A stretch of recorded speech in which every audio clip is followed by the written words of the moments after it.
Stable unstable हो गया था ना। टॉपिक डालिए, potential energy, potential energy of dipole,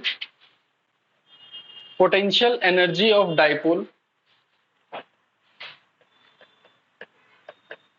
potential energy of dipole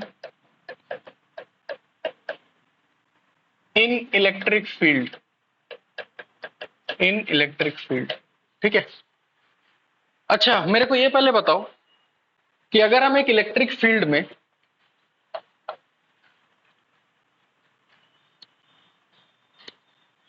ये एक इलेक्ट्रिक फील्ड दिया हुआ है, ठीक है, इस इलेक्ट्रिक फील्ड में अगर हम एक डाइपोल को रख देते हैं, फॉर सपोज ये डाइपोल हम रख दिए,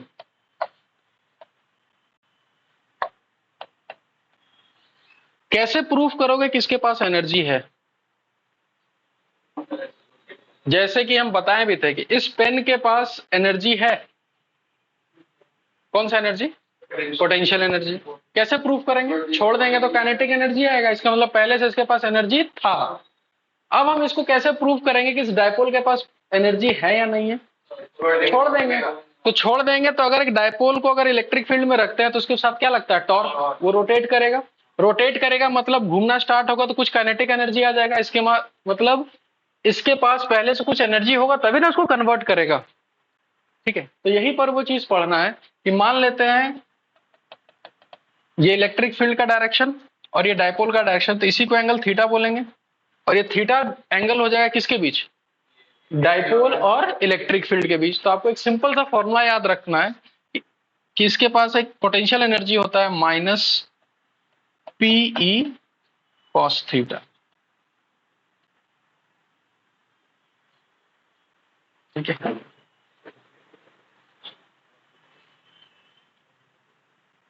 जहां पर पी डाइपोल है, ई इलेक्ट्रिक फील्ड और थीटा क्या है? उसके बीच का एंगल है। चलिए, अब हम चीजों को जानते कनेक्ट करना स्टार्ट कर देंगे। ठीक है, इसी फॉर्मूले से। ठीक है, ये लिख लिए सब लोग। छोटा सा चीज है, ज्यादा कुछ है नहीं, बस एनर्जी। जैसे याद है ना, यहां पर भी एक पोटेंशियल एनर्जी पढ़े हैं थोड़ा सा पहले। फॉर्मूला क्या था? K Q one Q two by R. वहां भी एक एनर्जी पढ़े थे, यहां भी एक एनर्जी का फॉर्मूला है minus P E cos theta. अब अगर इस फॉर्मूले के साथ आगे बढ़े, u is equal to minus P cos theta, और एनर्जी स्केलर है कि वेक्टर है? स्केलर है। ठीक है, तो वहां प्लस माइनस डायरेक्शन तो नहीं बताएगा, वहां वैल्यू बताएगा उसका। अब मेरे को ये बताओ u मैक्सिमम का वैल्यू कितना होगा और u मिनिमम का वैल्यू कितना होगा? क्योंकि हम इस फॉर्मूले में क्या चेंज कर सकते हैं? थीटा। पहले थीटा ही चेंज होगा। तो मेरे को ये बताओ, थीटा वेरी करके आप u मैक्स कितना होगा और u मिनिमम कितना होगा? माइनस पी हो जाए, पी होगा मैक्स, बताइए बताइए। मतलब कि हमको नहीं पता, थीटा का वैल्यू डालिए, जो डालना है डालिए, हमको उसका मिनिमम वैल्यू बता दीजिए कि इस u का मिनिमम वैल्यू कितना होगा? Minus P. क्योंकि कुछ के दिमाग में चल रहा होगा कि थीटा को अगर 90 पुट कर दे तो cos 90 कितना होता है? 0। तो मेरे को ये बताओ, 0 बड़ा है कि माइनस पी बड़ा है? 0 बड़ा है। उससे भी कम क्या है? Minus P. क्योंकि यहाँ प्लस माइनस डायरेक्शन तो नहीं बता रहा है ना, यहाँ मैग्नीट्यूड बता रहा है। तो इसका मतलब मिनिमम वैल्यू कितना होगा? Minus P.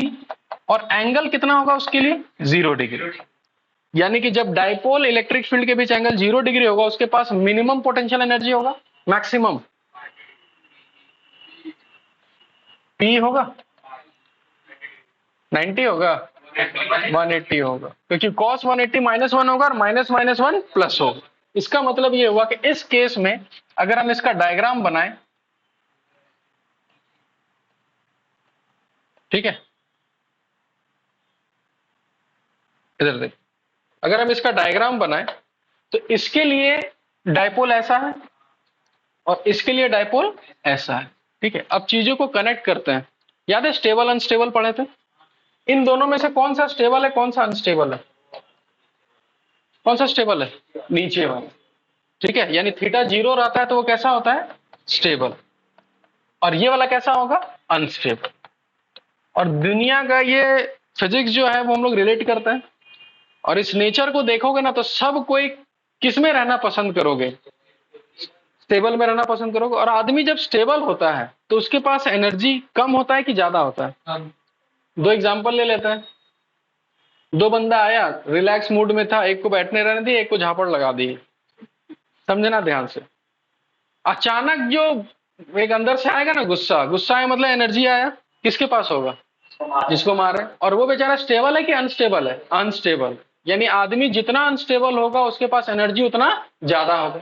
केमिस्ट्री में पढ़े होगे, जब हम किसी को एनर्जी देते हैं तो वो ग्राउंड स्टेट में रहता है, स्टेबल में, और एनर्जी लेके कहाँ जाता है? एक्साइटेड स्टेट में। और वहां रुकता है कि वापस आता है? वापस आता है, क्योंकि हर कोई क्या चाहता है, कहाँ रहना? Stable state. तुमको भी अगर हम यहाँ खड़ा कर दें, मतलब जमीन में खड़ा कर दे, कितना अच्छे से खड़ा रहते हो। और यही चीज अगर हम एक 100 फ्लोर में बिल्डिंग के ऊपर ऐसे खड़ा कर दे, इतने से जगह में, ग्राउंड में भी खड़े हो और 100 फ्लोर में भी खड़े हो, दोनों में डिफरेंस होता है कि नहीं होता है? होता है। ग्राउंड फ्लोर में खड़े रहोगे, स्टेबल हो भाई, कुछ नहीं होना का है, रहता है। लेकिन जब 100 फ्लोर में खड़े, वही चीज है, नॉर्मल एमजी वहां भी लग रहा है और वहां भी तुम्हारा क्या लग रहा है? Normal MG. पर वहां एक अचानक तुम्हारे पास एक अनस्टेबिलिटी का फील आएगा, क्योंकि उस समय तुम्हारे पास पोटेंशियल एनर्जी सबसे क्या है? मैक्सिमम। तो यही चीज है, जहां स्टेबल होगा एनर्जी सबसे मिनिमम होगा, जहां अनस्टेबल होगा एनर्जी सबसे मैक्सिमम होगा। इसको नोट डाउन करिए बढ़िया से।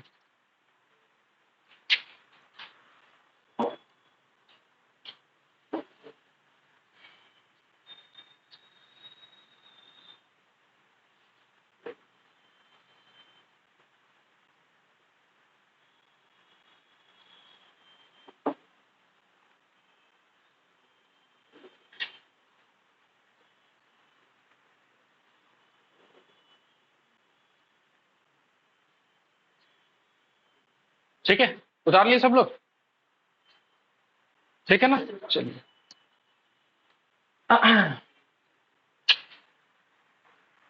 आगे बढ़े।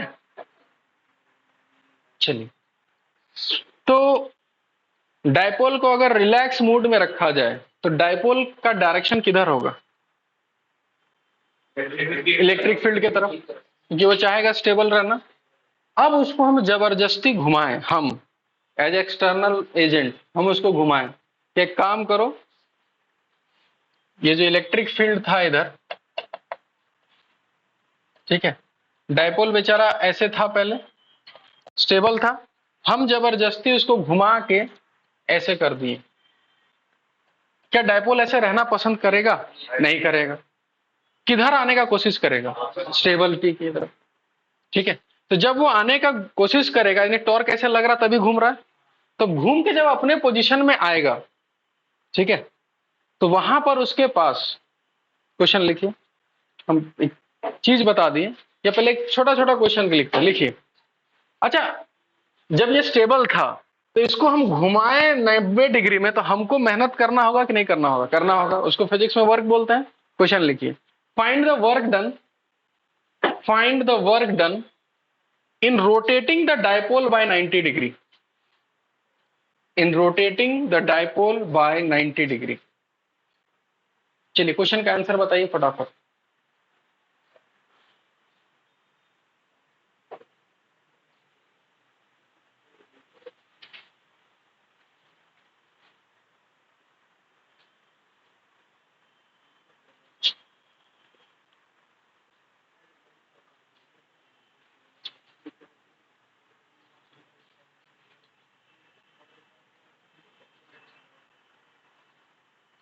ठीक है, बस पेज पलट लिए पीछे।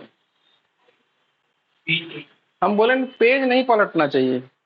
हाँ, पीई। चलिए देखिए, एक काम करते हैं, वर्क सबसे पहले देखिए, आपको वर्क निकालना तो आपके पास क्या क्या फॉर्मूला आना चाहिए। सबसे पहले फोर्स इंटू डिस्प्लेसमेंट वाला फॉर्मूला, दूसरा work is equal to Q delta V वाला फॉर्मूला, और तीसरा एक और वर्क था, माइनस नहीं, देखो यहां पर वर्क कौन कर रहा है? एक्सटर्नल, तो माइनस की plus, plus plus delta U आएगा। तो अब मेरे को ये बता, फोर्स इंटू डिस्प्लेसमेंट से तो नहीं बनने वाला, यहां पर पोटेंशियल का तो फॉर्मूला नहीं पढ़े हैं, लेकिन हम लोग किसका फॉर्मूला पढ़े हैं? पोटेंशियल एनर्जी का। तो हम लोग यहां पर ये वाला फॉर्मूला अप्लाई करेंगे, work done is equal to change in potential energy. अगर एक्सटर्नल का बात हुआ तो, अगर कंजर्वेटिव का बात होता तो माइनस लगा देते हैं, ठीक है चलो। तो work done by external agent, क्योंकि हम वर्क किए, is equal to change in potential energy. और चेंज का मतलब क्या होता है, U final minus U initial. Finally वो ऐसे था, 90 डिग्री पे था, तो जब 90 डिग्री में रहेगा उसके पास पोटेंशियल एनर्जी जीरो होगा, तो कॉस 90 जीरो होता है, यानी यहां लिखेंगे माइनस पीई कॉस 90 डिग्री। ये हो गया फाइनल, माइनस इनिशियल का बात किया जाए तो माइनस पीई कॉस 0 डिग्री। ये तो खत्म, कॉस 0 कितना हो जाएगा 1, और माइनस माइनस कितना हो जाएगा प्लस। यानी हमको इतना पॉजिटिव वर्क करना। अब देखो यहां पॉजिटिव और नेगेटिव का फर्क समझाते हैं। पॉजिटिव वर्क डन का मतलब हम किए वर्क ना, ठीक है, तो हमको उसको जबरदस्ती घुमाना पड़ा, तो मेरे तरफ से पॉजिटिव वर्क डन हुआ, ठीक है, इसलिए यहां क्या आया प्लस पी। समझ में आया कि नहीं आया? नेक्स्ट क्वेश्चन लिखिए, जेई मेंस में आया हुआ क्वेश्चन है। अब आप कैसे करते हैं ये आपके ऊपर है, ठीक है। Dipole, a dipole p vector, a dipole लिखो, a dipole p vector, a dipole p vector is along electric field E vector. A dipole P vector is along electric field E vector. Full stop. If W is the work done, if W is the work done in rotating the dipole, if W is the work done in rotating the dipole by 60 degree, the dipole by 60 degree, then find the work done, then find the work done in rotating the dipole by 180 degree, by rotating the dipole by 180 degree, ठीक है। हाँ बनाइए। हाँ options हमको याद नहीं है, हमको जो जो मन कर रहा है हम लिख दे रहे हैं। 3W, 2W, W, और अगर हमको याद नहीं होगा तो नन ऑफ दीज में आएगा वो, A, B, C, D। चलिए बनाइए।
हो गया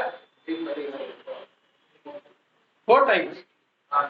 चलो हम नन ऑफ दिस की जगह 4 लिख देते हैं।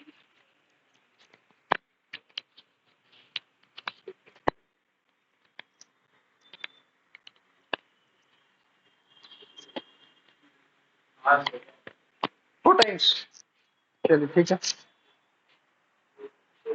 हाँ 2 टाइम्स, चलिए ठीक है। 4, वाह, ये होता है सामने बैठने का। हाँ 2 टाइम्स आ रहा है, ठीक है, चलिए ठीक है, 4 टाइम्स। चलिए इधर देखिए, इधर सबसे पहला बार डायपोल को कितना डिग्री रोटेट किए, पहले कितना किए, 60 किए। तो बोला कि जब 60 डिग्री किए तो हमको वर्क डन कितना करना पड़ा, W। तो सबसे पहले लिखेंगे W is equal to minus P E cos 60 final minus, देखो 60 डिग्री रोटेट करेंगे तो यही फॉर्मूला होगा, यही डालना होगा। चलिए माइनस पी ई बाई 2 और minus minus plus, plus PE, answer कितना आ जाएगा, पीई बाई 2, यानी वर्क डन आ गया पीई बाई 2। सेकेंड केस में हम लोग कितना डिग्री रोटेट किए, 180।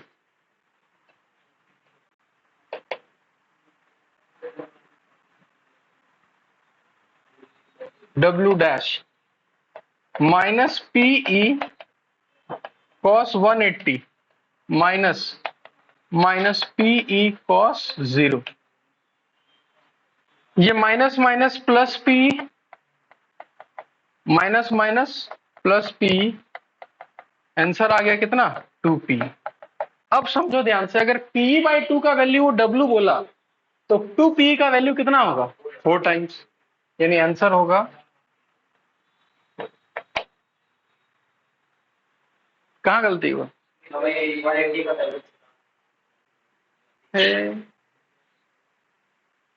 चलिए ठीक है, इसमें कोई दिक्कत नहीं आया होगा, दिक्कत अब आना स्टार्ट होगा। क्वेश्चन लिखिए, और क्लास 11 कितना पढ़े हम लोग ये भी पता चल जाएगा। चलिए अब क्या किए, मिटाएं इसको। अब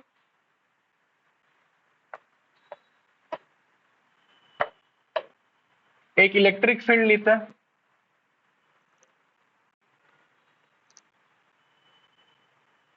ठीक है, एक डाइपोल लेते हैं, डाइपोल छोड़ो, एक रॉड लेते हैं, ठीक है, उस रॉड को हम ऐसे रखते हैं, ये एक नॉन कंडक्टिंग रॉड है। नॉन कंडक्टिंग का मतलब समझते हो ना, क्या समझते हो, जिसमें चार्ज फ्लो नहीं हो सकता, ठीक है। और क्यों नॉन कंडक्टिंग रखें, क्योंकि हम इन दोनों अपोजिट साइड्स में एक प्लस क्यू डालें और एक माइनस क्यू डालें। अगर ये नॉन कंडक्टिंग नहीं होता तो फ्लो हो जाता, माइनस क्यू प्लस क्यू जाके मिल के खत्म कर देता। चलिए, और इस रॉड का लेंथ हो गया L और इस रॉड का मास कितना हो गया M, ठीक है। It is released from rest.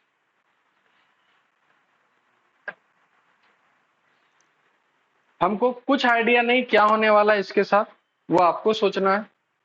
Question लिखिए, find the maximum angular velocity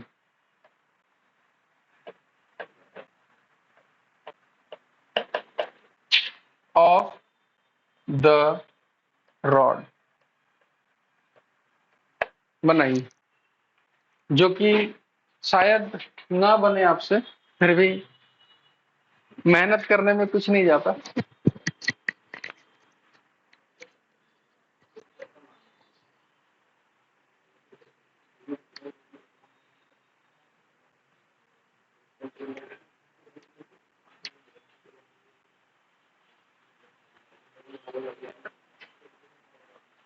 तुम तो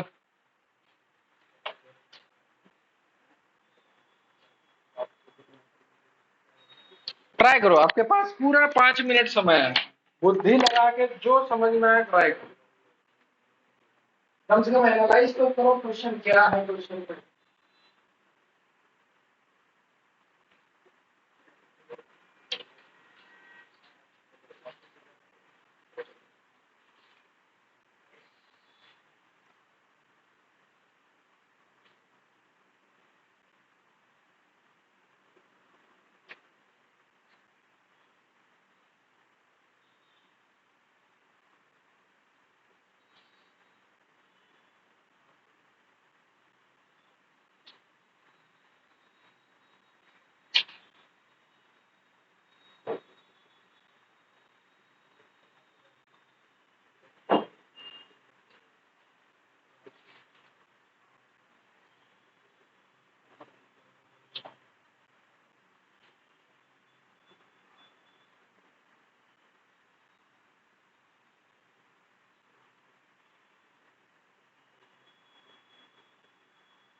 अब तो सरेंडर कर दिया मैंने। चलिए अब तो चलिए काम करते हैं, थोड़ा हो सके कि इससे 11th का मतलब कुछ चीज है जो यूज आ जाए, थोड़ा समझ लो ध्यान से, ठीक है। अच्छा यहाँ पर ये हाँ तुम करण गुप्ता, क्या होगा इसके साथ? किधर ऐसे कि ऐसे घूमना चाहिए नहीं, किधर घूमेगा? आप लोग दोनों कुछ समझ में आ रहा हो तो कैसे कैसे ऐसे क्यों? जैसे वो अपना दिमाग सही लगाया कि भाई डाइपोल इस तरफ है, माइनस से प्लस है, स्टेबल होने के लिए इधर जाना होगा। एक तरीका बहुत है, आपके सोचने के ऊपर डिपेंड करता है। तुम बताओ तो काहे उधर घूमा, काहे? और ये माइनस प्लस उल्टा कर देते तो अच्छा अरे सिंपल सा है, सिंपल मेथड है। प्लस चार्ज पर किधर फोर्स, उधर, और माइनस चार्ज पे किधर फोर्स, इधर। तो इधर फोर्स लगेगा तो ऐसे घूमेगा, और अगर माइनस ऊपर करते प्लस नीचे कर देते तो उल्टा घूमता।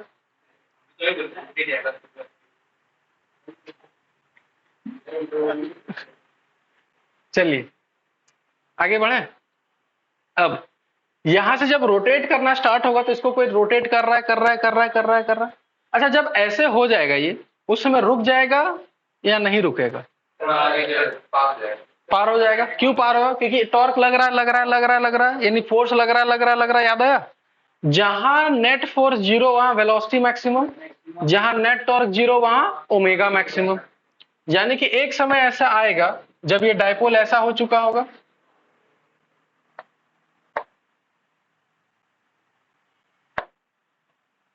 डायपोल ऐसा हो गया होगा, ऐसे घूम के ऐसे।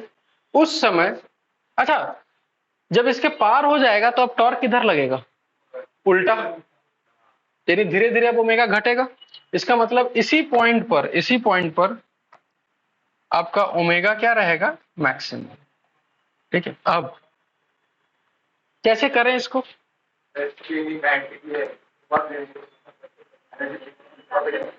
इस चैप्टर में हमेशा एनर्जी कंजर्व रहा है। चलिए, तो इस पॉइंट पर अगर हम एनर्जी लिखें, ठीक है, तो इस पॉइंट पर कोई ओमेगा नहीं है, तो काइनेटिक एनर्जी कितना होगा? जीरो।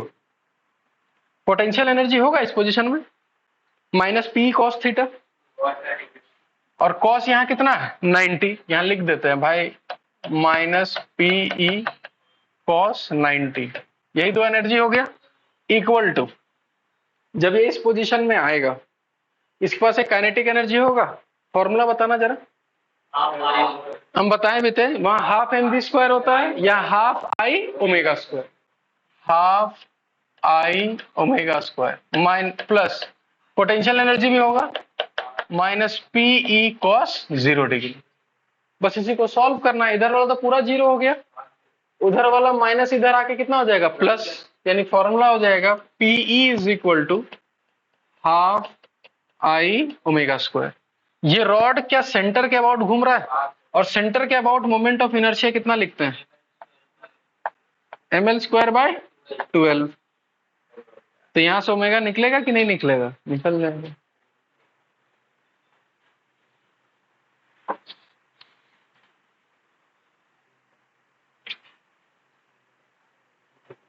चलिए इसको उतारिए फटाफट।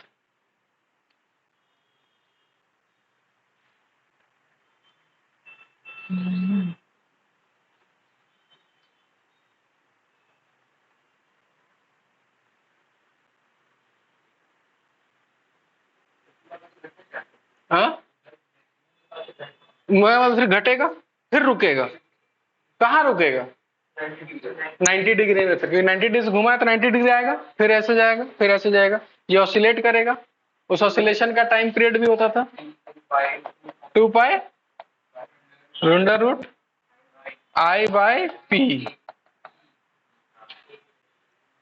याद रखो इसे सब।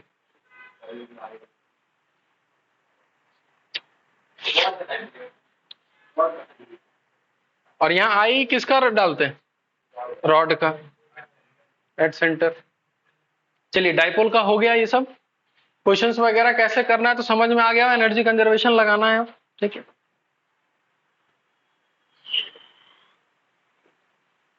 क्वेश्चन लिखिए, और एक लिखिए। हाँ, कहीं नहीं आएगा। क्वेश्चन लिखिए, लिखिए। A dipole is placed. A dipole is placed.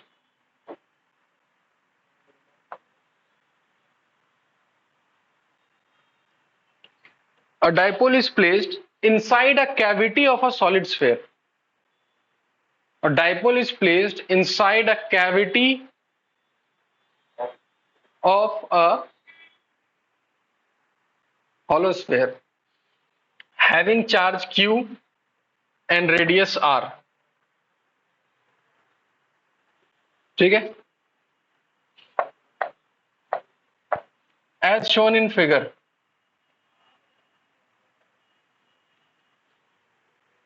As shown in figure. ठीक है. A dipole P is placed.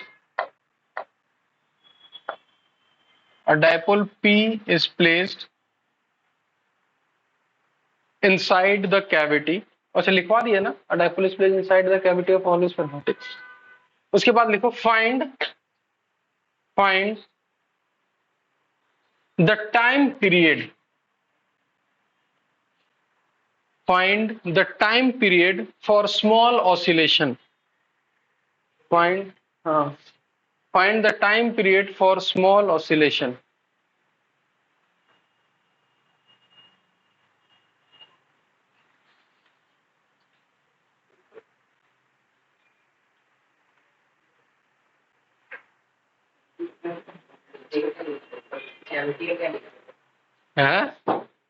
Cavity करवाए थे ना, जिसका बोले थे इसका फॉर्मूला याद रखना हमेशा. कहाँ काम पड़ जाए कुछ आता पता नहीं. याद है फॉर्मूला? कैविटी के अंदर इलेक्ट्रिक. अच्छा कैविटी के अंदर इलेक्ट्रिक फील्ड होगा कि नहीं होगा? नहीं होगा. होगा. कितना होगा? एक.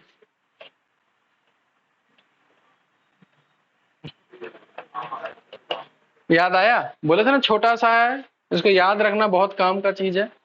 रो आर बाय 3 एप्सिलॉन नॉट. खाली इतना बता दो, तुम तो नीट का छोड़ दो. ये आर क्या है? वो कौन वाला? कैविटी का रेडियस, इसका रेडियस कि centre to centre radius? Centre to centre radius. और इसका इलेक्ट्रिक फील्ड का डायरेक्शन बताना. डायरेक्शन भी होगा ना जी? किधर होगा शगुन? सेंटर टू सेंटर जिधर होगा ना वेक्टर. याद है ये वेक्टर फॉर्म में लिखे थे. इलेक्ट्रिक फील्ड का भी डायरेक्शन जो होगा वो ऐसा ही होगा. और डायपोल उसी के डायरेक्शन में रखा हुआ है, स्टेबल है. थोड़ा सा ऑसिलेट मारेंगे, थोड़ा सा डिस्टर्ब करेंगे तो ऑसिलेट करेगा. इसका टाइम पीरियड का फॉर्मूला अभी लिखवाएं, 2 pi root under I by P. बस इसमें कुछ नहीं करना था. ई का वैल्यू चुपचाप यहाँ खाली पुट कर देना है. और रो क्या होता है जी? Charge per unit volume. Q by volume लिख देंगे, खत्म हो गया. मोमेंट ऑफ इनर्शिया दिया रहेगा क्वेश्चन में. आई हम यही बता रहे हैं. देखो तुमको सब कुछ पता है, यहाँ सब कुछ लॉजिक पता है, सब कुछ है. तुमको यही नहीं पता है तो वहां बैठ के डिराइव करेगा ये. उतना तो समय नहीं होगा तुम्हारे पास. इसलिए हम बोले थे ये वाला ऐसा चीज है जो याद रखो. जो फॉर्मूला छोटा है ना उसे समझ जाना, उससे बेस्ड क्वेश्चन आएगा. जो फॉर्मूला बड़ा है मुश्किल से उससे आएगा क्वेश्चन, या तो पूरा मतलब बड़ा सा एडवांस में क्वेश्चन आएगा. जो छोटा छोटा है वो आएगा ही आएगा, 100% आएगा. चलिए इसको फटाफट उतारिए, नोट डाउन करिए. पता है अब इसको एडवांस में कैसा क्वेश्चंस बनाएगा? जैसे हम लोग जो डाइपोल था वो रोटेट कर रहे थे ना, एडवांस में बोलेगा कि हम इसके अंदर इसको रोटेट कर रहे हैं. चीज वही है, कोई फर्क है तो बताओ. इसके अंदर भी इलेक्ट्रिक फील्ड कैसा है? यूनिफॉर्म. वही चीज है, बस आदमी को पता होना चाहिए कि वो यूनिफॉर्म इलेक्ट्रिक फील्ड का वैल्यू कितना है. रो आर बाय 3 एप्सिलॉन नॉट. बस यही क्वेश्चन खाली एडवांस में पूछ लिया बस. यही डायपोल को अगर हम नीट, और कोई नहीं बोलेगा, यही डायपोल को अगर हम एक हॉलो स्फीयर के अंदर रखते हैं, time period for small oscillation.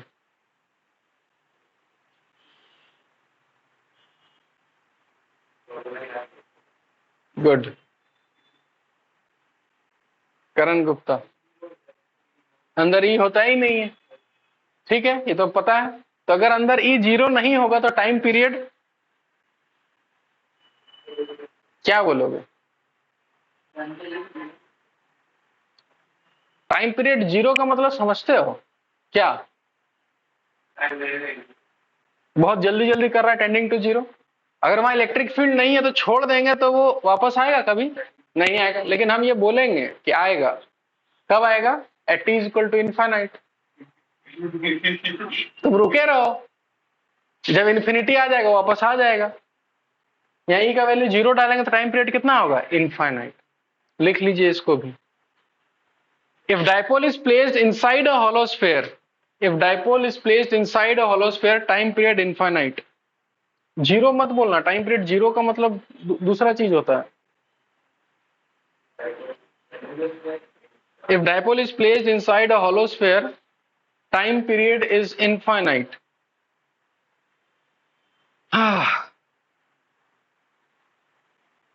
ठीक है, तो डाइपोल से बेस्ड बहुत सारा क्वेश्चंस कर लिए हम लोग। ठीक है, अभी डाइपोल में और 2 टॉपिक बचा हुआ है। ठीक है, पहला लिखिए interaction between dipole and dipole. Next topic लिखिए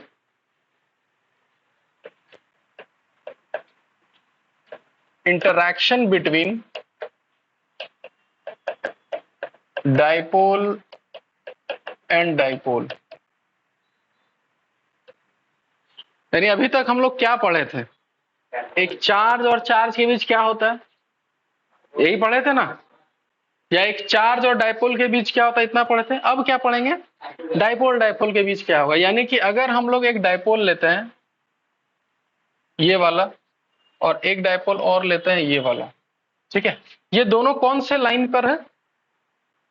एक्सियल लाइन पर। ठीक है, छोड़ो, इसको लेते हैं P1, इसको लेते हैं P2। ठीक है, P1 का मतलब यहां एक नेगेटिव पॉजिटिव है, P2 का मतलब यहां भी एक नेगेटिव पॉजिटिव है। तो अगर हम पूछें कि ये P1 P2 पर क्या कर रहा होगा, फोर्स लगा रहा होगा कि नहीं लगा रहा होगा? लगा रहा होगा। निकालो फिर, देखते हैं कितने लोग निकाल पाते हो। 5 मिनट समय है, कुछ कर्तव्य कर सकते हो तो करो।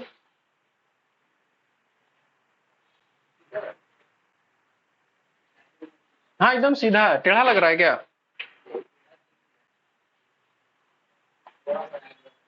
हाँ वो लगेगा, इसको सीधा कर लो।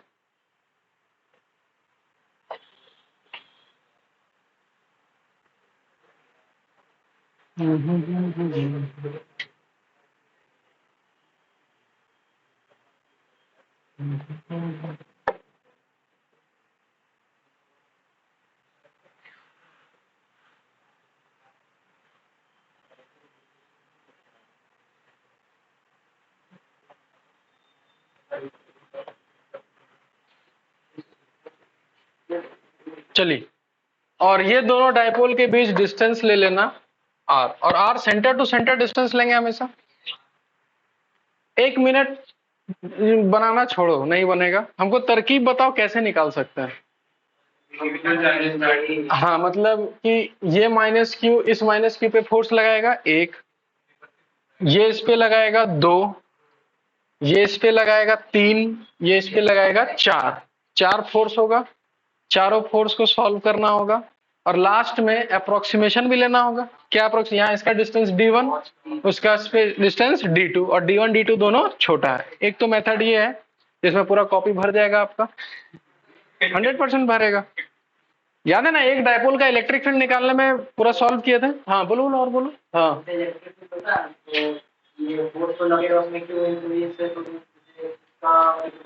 जैसे ये अब दिमाग लगाए, ये एक दिमाग क्या लगाए कि सर एक काम करते हैं, ये डायपोल ले लेते हैं, अब इसका इलेक्ट्रिक फील्ड यहां होगा। ठीक है, तो ये माइनस क्यू और यहाँ कितना होगा प्लस क्यू। तो ये इलेक्ट्रिक फील्ड यहाँ इस पॉइंट पर इलेक्ट्रिक फील्ड किधर होगा? इस डायपोल P1 का इस पॉइंट पर इलेक्ट्रिक फील्ड एक्सियल की तरफ, इसका भी उधर। तो इस पर फोर्स इधर लगेगा F1, इस पे फोर्स उधर लगेगा F2। ठीक है, F1 को लिखेंगे Q इंटू ई। यहाँ का इलेक्ट्रिक फील्ड कैसे लिखेगा बताओ जल्दी।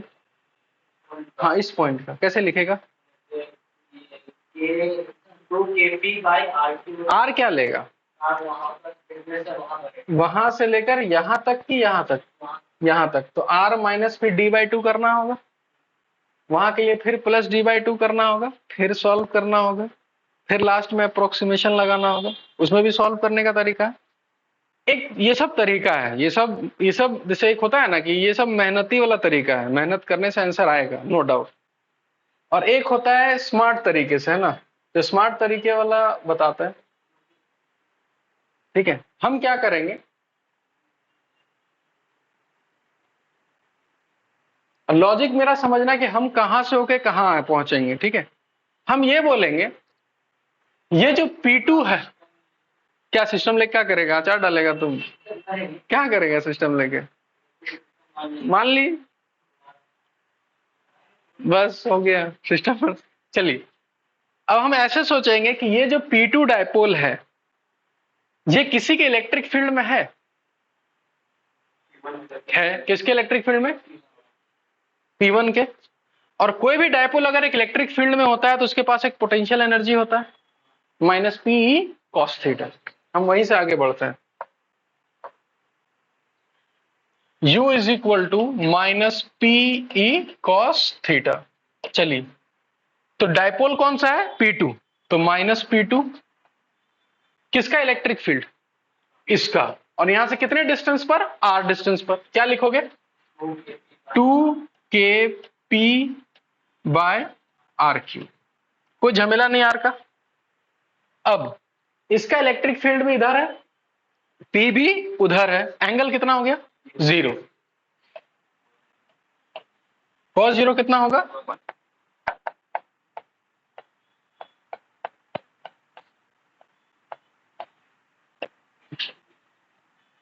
अब बोलोगे सर हम लोग फोर्स निकाल रहे थे, हम लोग क्या निकाल रहे, पोटेंशियल एनर्जी। कोई बता सकता है कि हम फोर्स निकालने के लिए ये काहे निकालें, एफ डॉट डी एस कहाँ है, क्या, कोई बताओ मेरे को, हमको क्या निकालना था जी, फोर्स, हम निकाल के क्या बैठे हैं, पोटेंशियल एनर्जी। कोई बता सकता है हम ये काहे निकाल के बैठे हैं,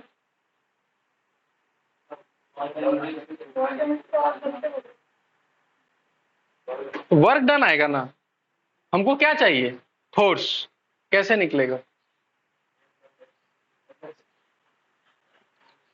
वर्क एनर्जी थ्योरम में एक हम लोग ये लाइन पढ़े थे, याद है, स्टेबल अनस्टेबल कहां से निकाले थे, यहीं से निकाले थे, F is equal to minus D U by D X. अब हमको कितना आसानी होगा, तुम खाली देखो, u और r का फंक्शन मेरे पास तो है। अब हमको करना क्या है, यहाँ x लिखो चाहे r लिखो, बात बराबर है।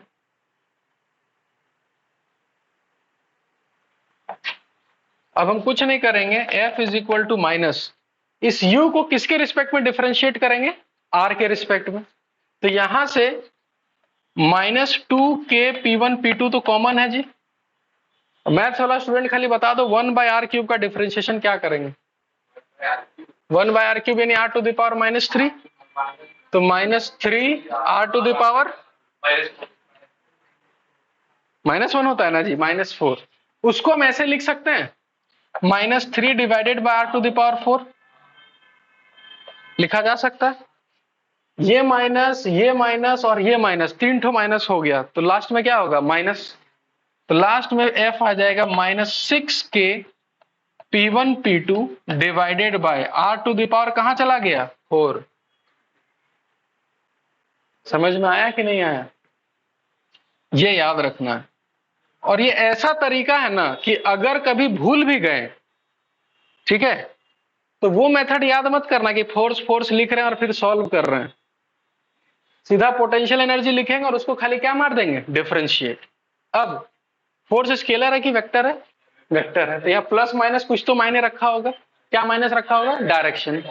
तो माइनस का मतलब उसको अट्रैक्ट कर रहा है कि रिपेल कर रहा है, अट्रैक्ट। फोर्स अगर पॉजिटिव आएगा, प्लस प्लस अगर चार्ज रहा तो पॉजिटिव फोर्स, माइनस माइनस रहा तो पॉजिटिव फोर्स, तो पॉजिटिव फोर्स का मतलब रिपेल करेगा और माइनस का मतलब अट्रैक्ट करेगा। तो ये दोनों डायपोल एक दूसरे को रिपेल कर रहा है कि अट्रैक्ट कर रहा है, अट्रैक्ट कर रहा है। इस माइनस का मतलब यहां पर लिख लेना, इस माइनस का मतलब है अट्रैक्ट। उतारिए इसको बढ़िया से,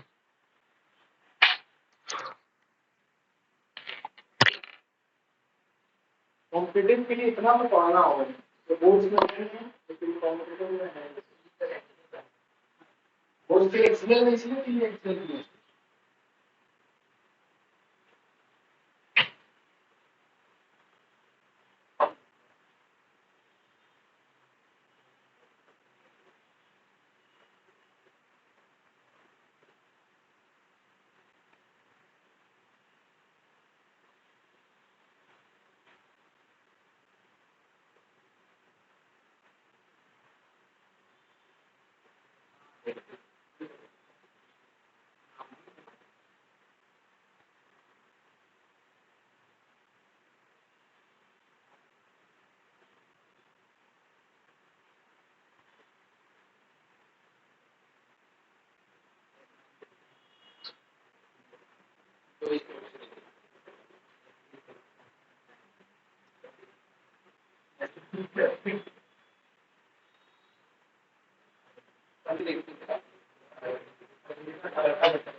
चलिए, अच्छा मेरे को ये बताइए, जिस तरीके से यहाँ पर फोर्स आ गया, टॉर्क लगेगा क्या? बुद्धि लगाओ, बुद्धि लगाओ, टॉर्क लगेगा? हाँ, अरे सिंपल सा चीज है। टॉर्क के लिए फॉर्मूला क्या होता है? P sine theta. पी भी उधर है, ई भी उधर है, तो थीटा का वैल्यू 0। तो इस केस में टॉर्क कितना होगा? 0। यानी अगर दो डाइपोल एक्सियल में रखा हुआ है, समझना ध्यान से, तो इन दोनों पे खाली फोर्स लगेगा, टॉर्क नहीं लगेगा। ठीक है, और दोनों डाइपोल पास आएगा कि दूर जाएगा? डिपेंड करेगा। तुम काहे गधा वाला काम कर रहा है? डिपेंड क्या करेगा? अभी दोनों डाइपोल का डायरेक्शन क्या है? सेम। अगर एक डाइपोल को उल्टा कर दिए तो सब उल्टा हो जाएगा। 0 डिग्री की जगह क्या आएगा? 180। यहाँ माइनस की जगह क्या आएगा? प्लस। तो ये फोर्स नेगेटिव आएगा कि पॉजिटिव आएगा? पॉजिटिव आएगा। तो क्वेश्चन में ध्यान से देखना कि दोनों डाइपोल सेम होगा तो अट्रैक्ट मारेगा, और अपोजिट होगा तो रिपेल करेगा। इसको एक सिंपल बुद्धि बताते हैं। यहां माइनस, यहां प्लस, यहां माइनस, यहां प्लस। इसमें डोमिनेट करने वाला फोर्स इन्हीं दोनों का होना चाहिए खाली, क्योंकि ये दोनों सबसे पास में है, और यही डिसाइड करेगा कि हम लोग अट्रैक्ट करेंगे कि रिपेल करेंगे। तो ये प्लस माइनस एक दूसरे को क्या करेगा? अट्रैक्ट करेगा। समझ में आया? अगर यही उल्टा हो जाएगा तो प्लस प्लस, तो एक दूसरे को क्या करेगा? रिपेल करेगा। ये क्लियर हो गया? इसमें कोई दिक्कत? चलिए नेक्स्ट में आते हैं। इस बार क्या है? इस बार एक डाइपोल ऐसा, एक डाइपोल ऐसा। चलिए फोर्स बताइए तो फटाफट। फोर्स, फोर्स जल्दी बताओ। फोर्स तुम बताएगा इस बार। हाँ,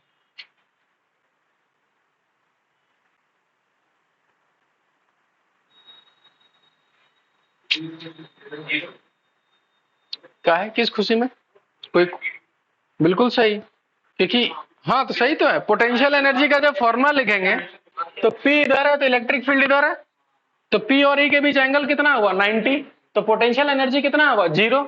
और अगर पोटेंशियल एनर्जी 0 हो गया तो एफ का वैल्यू कितना होगा, 0। इसमें कुछ सोचना ही नहीं था। अब यही चीज तुम अगर मेहनत वाले प्रोसेस से करते क्या हालत होता कि लास्ट में कितना आना था, 0। तो इसलिए बुद्धि लगाओ, जल्दी आंसर आएगा। अच्छा, इस केस में टॉर्क लगेगा, हाँ अब टॉर्क लगेगा, क्योंकि फोर्स 0 है। तो ऐसा नहीं कि फोर्स 0 है तो टॉर्क लगेगा। टॉर्क इसलिए लगेगा क्योंकि यहाँ इलेक्ट्रिक फील्ड और डायपोल के बीच कितना एंगल है, 90।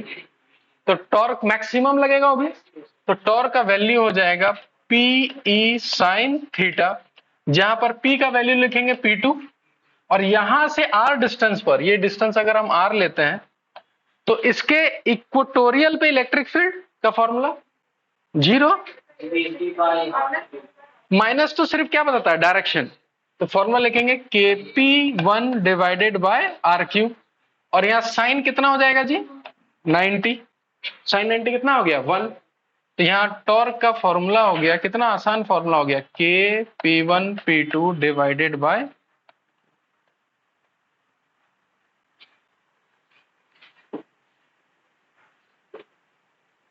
चलिए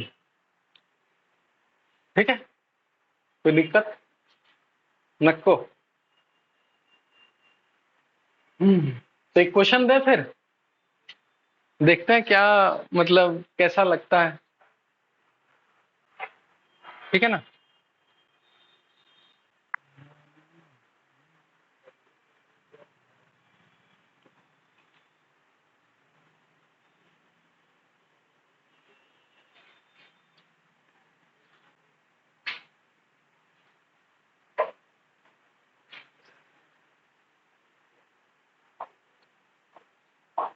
आगे बढ़ा जाए, हाँ बहुत स्टोरेज। चलिए ये हो गया।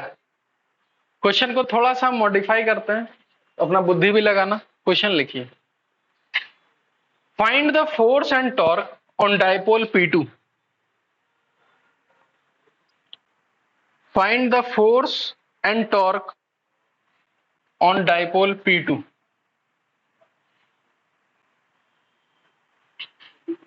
ठीक है,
ये डायपोल का सबसे टफेस्ट क्वेश्चन है,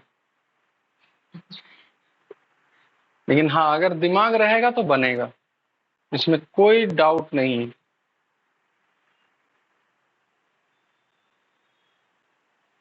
ये आसान कर दें, तो एक काम करो, अरे हम कहाँ कुछ कर रहे हैं, इसको होमवर्क ले लो, और दे रहे तो अभी सब दे रहे हैं।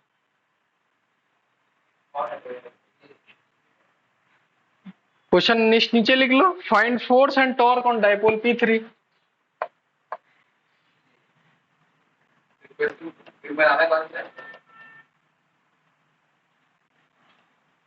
चलिए P2 वाला होमवर्क और P3 वाला अभी बनाइए।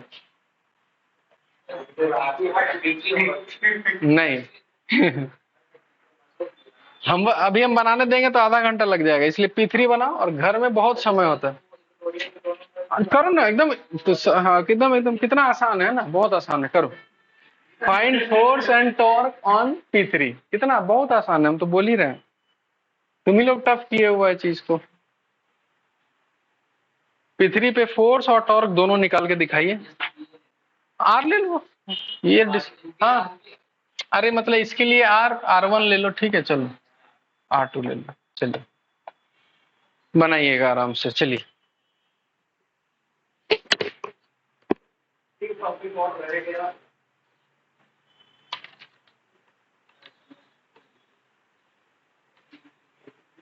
जल्दी जल्दी जल्दी।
एक मिनट से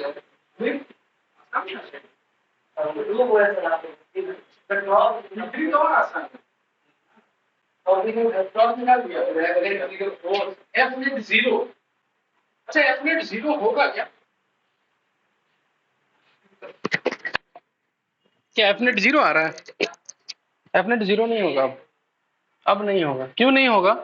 क्योंकि इस डायपोल P1 के चलते इस जगह इक्वेटोरियल पे इलेक्ट्रिक फील्ड इसके अपोजिट आएगा।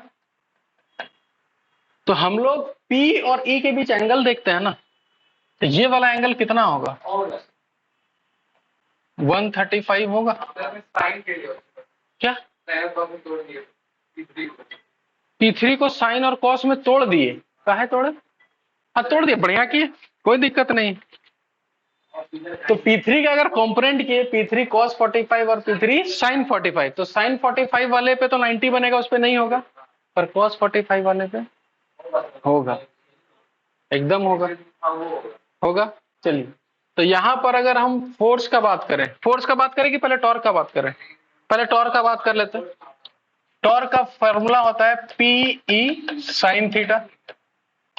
P का वैल्यू हो गया P3, E का वैल्यू कितना लिखें? KP1 बाय आर क्यूब, और साइन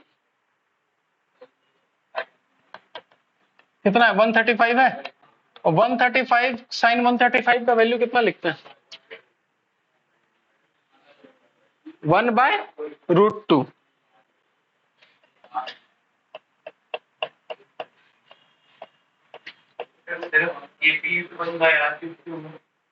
क्योंकि ये किसके इलेक्ट्रिक फील्ड में है? इसके, और इसका ये वाला जो पॉइंट है वो एक्सियल है कि इक्वेटोरियल है? इक्वेटोरियल का लिख दिया KP1/r3। ये टॉर्क का मैच हुआ किसी का? टॉर्क मैच हुआ। फोर्स, चलिए फोर्स में दिक्कत आएगा। कैसे दिक्कत आएगा हम बताते हैं। देखो, सबसे पहले फोर्स के लिए हमको पोटेंशियल एनर्जी निकालना होगा। पोटेंशियल एनर्जी लिखेंगे -P की जगह P3, इलेक्ट्रिक फील्ड हो जाएगा KP1 divided by R cube cos 135, direct लिख देते हैं। cos 135 1/√2 की -1/√2? -1/√2, क्योंकि प्लस और माइनस बहुत मैटर करता है, पहले बता रहा है। -1/√2 -1/√2 +1/√2, तो U आ गया KP1 P3 divided by √2 into R cube. U आ गया। अब अगर हमको फोर्स निकालना है तो इसको माइनस डिफरेंशिएट करना होगा, तो जब डिफरेंशिएट करना होगा तो KP1 P3 डिवाइडेड बाय √2 तो कॉमन आ गया, और 1/r³ का फिर से इंटीग्रेशन डिफरेंशिएशन करेंगे तो माइनस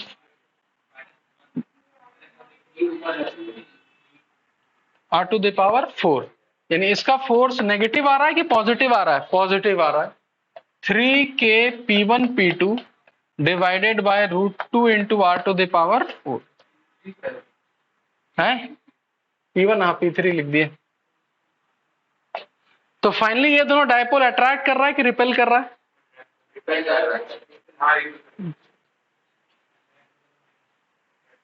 तो इस केस में टॉर्क भी लग रहा है और फोर्स भी लग रहा है, ठीक है। अब तुम लोग ट्राई करना कौन सा वाला, ये वाला P2 वाला। इसको उतारना चाहो तो उतार सकते हो, नहीं चाहो हाँ P2 वाला होमवर्क था।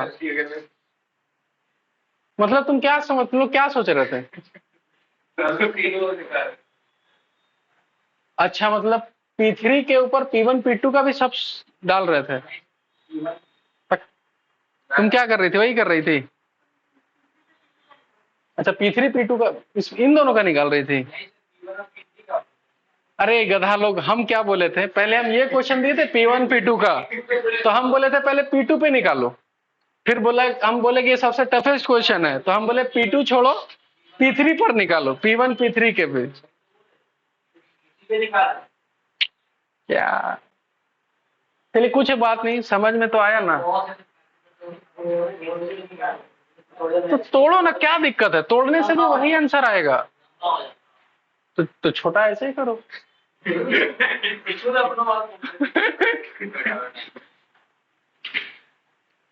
अरे वही आएगा, दिखा दें। P3 का दो कंपोनेंट करोगे, एक इधर और एक इधर, P3 cos 45 और P3 sin 40, इसके साथ फोर्स नहीं आएगा, तो इलेक्ट्रिक फील्ड और इसके बीच कितना एंगल है? 180। देखो हम मॉडिफाई कर ही करते हैं, cos 180 लिखेंगे, और P1 P3 के जगह में क्या लिखोगे, P3 cos 45, और cos 45 कितना होता है, वही चीज तो आया।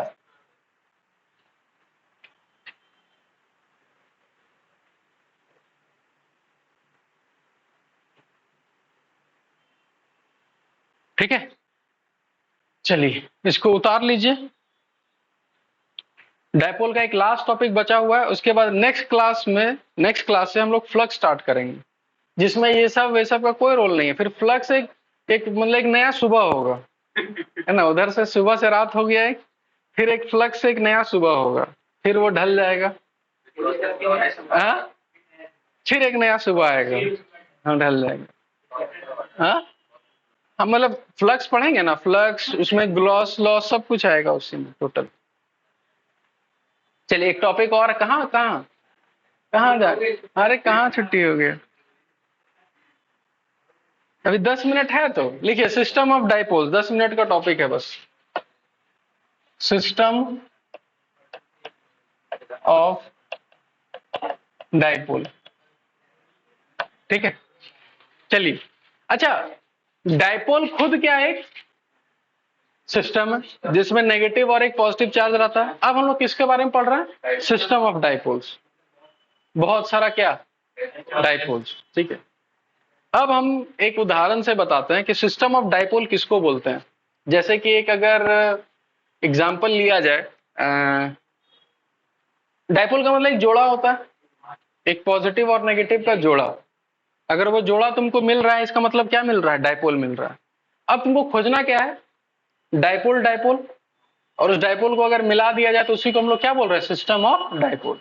ठीक है, तो क्वेश्चन में इतना सिंपल तो थोड़ी दे देगा कि एक डाइपोल बताओ कितना डाइपोल है। ठीक है, तो तुमको क्वेश्चन कैसे देगा, जैसे कि एक एग्जांपल लेते हैं। ठीक है, जैसे कि इसी फिजिक्स को अगर हम एक ग्राफ में मतलब एक ऐसे ही प्लॉट करते हैं। ठीक है, कि मान के चलो एक सबसे मस्त उदाहरण, क्या बोलते हैं इसको, बिरसा मुंडा पार्क। चलिए, गया कोई, कौन कौन गया है, चलिए, तो बिरसा मुंडा पार्क जब गए होगे, हाँ ठीक है, हाँ सुबह सुबह, ठीक, सुबह सुबह ही जाया करो, है ना। चलिए, तो देखो चीज समझना कि मान के चलो एक लड़का को पॉजिटिव ट्रीट करते हैं, एक लड़की को नेगेटिव ट्रीट करते हैं। ठीक है, इस बिरसा मुंडा पार्क में अगर मान के चलो कि एक कपल गया, ठीक है, गया, तो मान के चलो एक डायपोल चला गया अंदर। ठीक है, सबके नसीब में ऐसा नहीं होता है, क्या क्या क्या, हम जो स्वभाव होता है, एक गया तो एक डायपोल चला गया पहले ही अंदर,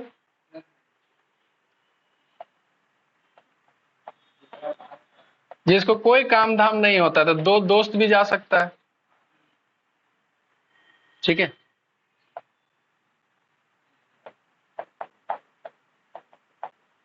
दो लड़की भी जा सकती है, एक अकेला लड़का भी जा सकता है, बेचारा डिमोटिवेटेड आदमी, है ना। अब अगर हमको पूछा जाए कि उस बिरसा मुंडा पार्क में, ठीक है, सिस्टम ऑफ कपल्स है, तो आंसर क्या दोगे, तो हम ऐसे आंसर देंगे, क्योंकि हमको हमको क्या पता कौन किसका है, तो हम बोलेंगे कि एक इसको और इसको मिला के 2, इसको और इसको मिला के 3, और ये अकेला। तो हम बोलेंगे बिरसा मुंडा पार्क जो है ना, वो सिस्टम नहीं है। क्यों नहीं है सिस्टम, एक छूट गया। यानी जब भी सिस्टम पूछा जाए तो हमेशा याद रखना सबका एक एक होना चाहिए। ठीक है, तो अगर कोई यहाँ पर डिमोटिवेटेड लड़की वैसे नहीं होती है कोई, लेकिन अगर वो भी चला जाए तो वहां पर क्या मिल जाएगा, सिस्टम ऑफ डाइपोल्स। अब कुछ इसी तरीके से क्वेश्चन फ्रेम्ड होता है। ठीक है, और तुमसे हम यही पूछेंगे क्या यहाँ सिस्टम ऑफ डाइपोल है या नहीं है। कि अगर एक ट्राइंगल है यहाँ पर, सबसे मतलब सिंपल सा क्वेश्चन, +2q -q -q, और बोलेंगे कि क्या यहाँ एक सिस्टम ऑफ डाइपोल है, आपका आंसर क्या होना चाहिए, है ऑब्वियसली बात है। एक पार्क की तरह समझो, यहाँ दो लड़का एक लड़की, यहाँ एक लड़की, यहाँ कपल सिस्टम बन सकता है। तो हम ये बोलेंगे कि एक प्लस क्यू और एक माइनस क्यू एक बन गया डाइपोल, और एक यहाँ एक plus Q minus Q dipole बन गया। तो यहाँ एक सिस्टम ऑफ डाइपोल है। अब बोलेगा कि बताओ नेट डाइपोल कितना है, पी नेट। और डाइपोल स्केलर है कि वेक्टर है? वेक्टर। तो डायरेक्शन के साथ देना होगा। तो अब हम डायरेक्शन कैसे खोजेंगे, ध्यान से देखो। ये माइनस क्यू से प्लस क्यू एक डाइपोल इधर बना जिसको हम बोलेंगे P1, और इधर से इधर भी एक डाइपोल बना जिसको हम क्या बोलेंगे P2। और इन दोनों डाइपोल के बीच अगर ये इक्विलैटरल ट्रायंगल होता तो दोनों के बीच एंगल कितना होता, 60 डिग्री। और डाइपोल अगर नेट डाइपोल पूछा जाए तो वेक्टर वाइज ऐड करेंगे। तो इसका माइनस क्यू प्लस क्यू, तो इस डाइपोल को लिख सकते हैं Q इंटू डी, जो भी वो डिस्टेंस दी है। और इसको भी क्या लिखेंगे, Q इंटू डी। दोनों डाइपोल का मैग्नीट्यूड क्या है, सेम, और दोनों के बीच एंगल कितना है, 60 डिग्री। तो नेट कितना होगा, √3 टाइम्स Q इंटू डी। हो गया क्वेश्चन। समझ में आया कि नहीं आया? यानी कि अगर आपसे सिस्टम ऑफ डाइपोल पूछा जाए तो आप खाली जोड़ा खोजोगे। अगर पूरा जोड़ा मैच हो गया तो सिस्टम है, और नहीं मैच किया तो सिस्टम नहीं। कुछ इस तरीके से, कुछ इसी, एकदम नहीं होता, क्योंकि एक बेचारा अकेला रह जाता, उस अकेले का क्या करेंगे हम, कुछ नहीं कर सकते, तो उस सिस्टम में होगा ही नहीं। कैसा भी हो, तुमको एक प्लस और माइनस का जोड़ा होना चाहिए, और ना प्लस अकेला छूटना चाहिए ना माइनस। ठीक है, अब इधर देखो,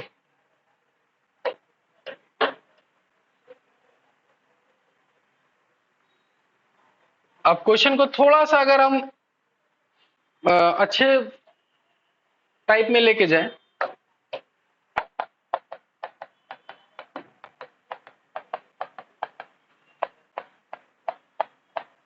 यूनिफॉर्मली चार्ज रिंग है, लेकिन आधे में प्लस और आधे में माइनस है। क्या ये सिस्टम ऑफ डाइपोल है? जोड़ा मिलेगा, एक प्लस का एक माइनस रखा हुआ है यहाँ पर, तो एक सिस्टम ऑफ डाइपोल है। वहां इतना आसान इसलिए लगा क्योंकि यहाँ एक डाइपोल बना और एक डाइपोल इधर बना, दो डाइपोल साफ साफ दिखा, एंगल भी दिख गया, आंसर निकाल दिए। यहाँ कितना डाइपोल है? अच्छा, गिन रहा है तुम, एक दो, ऐसा नहीं। यहाँ दिया हुआ है प्लस क्यू और यहाँ दिया हुआ है माइनस क्यू। अब गिन के बताओ। अब तो नहीं गिन सकते क्योंकि यहाँ पर एक माइनस क्यू प्लस क्यू दिया है, माइनस क्यू प्लस क्यू दिया है, पर यहाँ पर ये सब पॉइंट चार्ज तो नहीं है। ठीक है, तब हम लोग दिमाग ये लगाएंगे, तो हमको तो जोड़ा बनाना है, तो हम क्या करेंगे, दिमाग क्या लगाएंगे, इधर देखना ध्यान से। अच्छा, इसका नेट डाइपोल होगा ना, किधर होगा, डायरेक्शन खाली बताओ, नीचे कि ऊपर? ऊपर होगा, क्योंकि हम ऐसे भी सोच सकते हैं कि ये माइनस क्यू और ये प्लस क्यू एक डाइपोल बनाया, ये माइनस, हमेशा ऐसा जोड़ा मिलेगा ना। तो ऐसा बहुत सारा डाइपोल्स बनेगा, मैग्नीट्यूड में सेम है कि अलग अलग है? अलग अलग है, पर डायरेक्शन वाइज क्या है, सेम। तो नेट डाइपोल तो इधर ही जाएगा, ये तो कंफर्म हो गया। तो नेट डाइपोल निकाला कैसे जाए? तो हम क्या करेंगे, इंटीग्रेशन मेथड से चलेंगे। कैसा इंटीग्रेशन मेथड, कि हमको एक छोटा सा चार्ज डीक्यू लेना होगा, माइनस डीक्यू ले लिए। अब ये डीक्यू कैसे लेंगे वो डिपेंड करेगा, तो उसका ठीक डीक्यू ऊपर बैठा हुआ है, ये डिस्टेंस चाहिए होगा, तो एक छोटा सा डाइपोल लिख सकते हैं, और उसी डाइपोल को लास्ट में क्या करना होगा, इंटीग्रेट। तो आपको क्या निकल जाएगा, नेट डाइपोल। समझे? थोड़ा टफ चीज है ये वाला, और वो वाला P1 P2 वाला, दोनों एज ए होमवर्क लो, दोनों नेक्स्ट क्लास में बना के आना। इस दोनों को पहले डिस्कस करेंगे, फिर पढ़ाई करेंगे। हाँ, अच्छा, हाँ, वेडनेसडे को टेस्ट है ना, तो वेडनेसडे को टेस्ट दे लेंगे और संडे को पढ़ाई कर लेंगे। ठीक है, हेलो।